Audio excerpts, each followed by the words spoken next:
Good evening and welcome to today's daily market update. The Dhaka Stock Exchange gained 56.05 points or 0.79% today and reached 7,197 points. Market turnover was 21.05 billion taka, which is an increase of 0.35% compared to the previous trading day.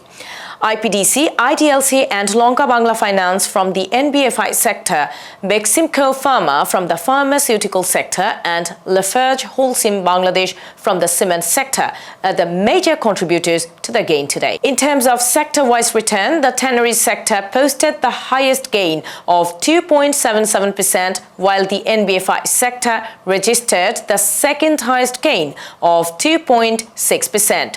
On the other hand, the general insurance sector posted the highest loss of 1.28%. 3 textile companies, 3 financial institutions and 3 engineering companies were among the top 20 gainers. Tamijuddin Textile Mills and Paper Processing and Packaging were the highest gainers today without any publicly disclosed fundamental reason after holding the top losers position yesterday.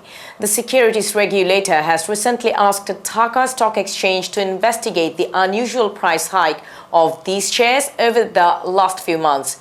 On the other hand, Kattali Textile, Meghna Condensed Milk Industries and Safco Spinning Mills were the top losers.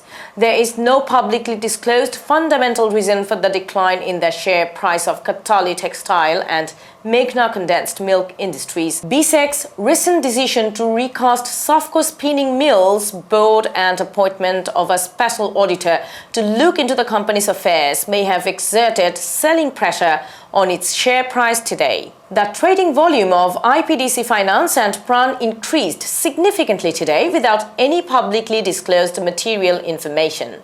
Linde Bangladesh has disclosed today it has appointed Mr. Moloy Banerjee, non-executive director, as the chairman of the board of directors of the company.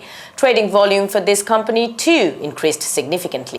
The annual development program's implementation rate has come down to a 6-year low of 3.82% in the first 2 months of the current fiscal year. Bangladesh Bank has formed a 3,000 crore taka stimulus fund for farmers on easy terms at 4% interest in order to help farmers recover from the effects of the pandemic. If you like what you hear, follow us on Facebook, LinkedIn, Twitter and YouTube. That's all for today. We will be back again with more updates tomorrow at the same time, same channel. Stay with us.